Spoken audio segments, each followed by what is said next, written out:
সুপ্রিয় মৎস্য চাষী উদ্যোক্তা ভাই ও বন্ধুগণ, আসসালামু আলাইকুম। নাইম মৎস্য হ্যাচারি অ্যান্ড নার্সারি ইউটিউব চ্যানেলের পক্ষ থেকে আপনাদের সকলকে জানাই আন্তরিক শুভেচ্ছা। প্রিয় দর্শক মণ্ডলী, আমরা আজকে হাজির হয়েছি প্রত্যেক দিনের ন্যায় বাণিজ্যিকভাবে আরও একটি মাছের পোনার ভিডিও নিয়ে।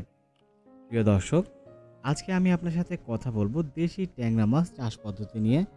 এই মাছের পোনাটি কোথায় পাবেন, কিভাবে চাষ করবেন, প্রত্যেকটি বিষয় আজকের ভিডিওটিতে তুলে ধরব।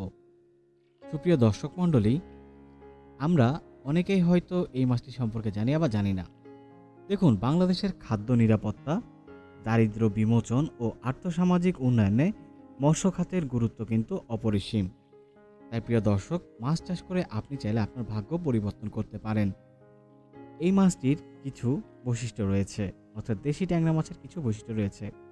ট্যাংরা মাছের দেহ আঁশবিহীন এবং চকচকে। ট্যাংরা মাছ ছোট, মাঝারি, বড় ইত্যাদি ধরনের হয়ে থাকে। ট্যাংরা মাছ একক চাষের পাশাপাশি পাবদা এবং কার্প জাতীয় মাছের সাথে মিশ্র চাষ করা যায়। এটি ক্যাটফিশ জাতীয় মাছ এবং খেতে খুবই সুস্বাদু। চাহিদা ও বাজার মূল্য বেশি থাকায় এই মাছ চাষে বেশি আয় করা সম্ভব।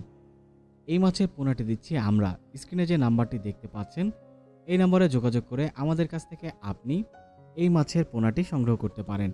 আমরা নিজস্ব পরিবহন দ্বারা প্রত্যেকটি মাছের গুণগত মান ঠিক রেখে আপনাদের মাঝে এই মাছের পোনাগুলো সরবরাহ করি। প্রিয় দর্শক, এই পর্যায়ে আমি আপনার সাথে কথা বলবো যে বিষয়টি নিয়ে, সেটি হচ্ছে মজুদ পূর্বের ব্যবস্থাপনা। ট্যাংরা মাছ চাষের জন্য পুকুর প্রস্তুত খুবই গুরুত্বপূর্ণ। পুকুর ভালো মতন শুকিয়ে তলদেশের কাদা, জৈব এই ধরনের জিনিসগুলো আপনাকে অপসারণ করতে হবে। পুকুর শুকিয়ে প্রস্তুত করলে মাছ চাষকালীন অনেক সমস্যা মুক্ত হয়ে যায়। পাড় ভালো মতন মেরামত এবং পরিষ্কার করতে হবে। পুকুরের চারপাশে আপনাকে ভালো মতন আগাছা পরিষ্কার করতে হবে। প্রিয় দর্শক, এবং সেচ ব্যবস্থাপনার ব্যবস্থা রাখতে হবে। এই পর্যায়ে আমি আপনাদের সাথে যে বিষয়টি নিয়ে কথা বলবো, সেটি হচ্ছে এই মাছের খাদ্য নিয়ে।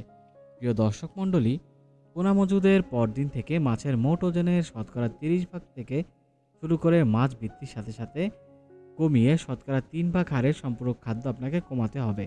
অর্থাৎ এটি দিতে হবে পোনা মজুদের পরদিন থেকে। আপনাকে কিন্তু এটি মনে রাখতে হবে যে মাছের ওজনের শতকরা 30% থেকে শুরু করে মাছ বৃদ্ধির সাথে কমিয়ে শতকরা 3% হারে সম্পূরক খাদ্য প্রয়োগ করবেন।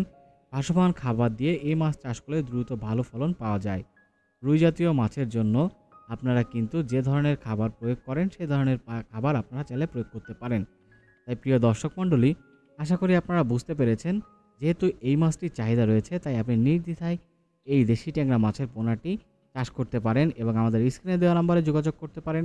এবং যারা আজকে প্রথম আমাদের চ্যানেলটিকে দেখছেন, তারা অবশ্যই আমাদের চ্যানেলটিকে সাবস্ক্রাইব করে রাখবেন। সকলে সুস্থ থাকুন, ভালো থাকুন, ধন্যবাদ।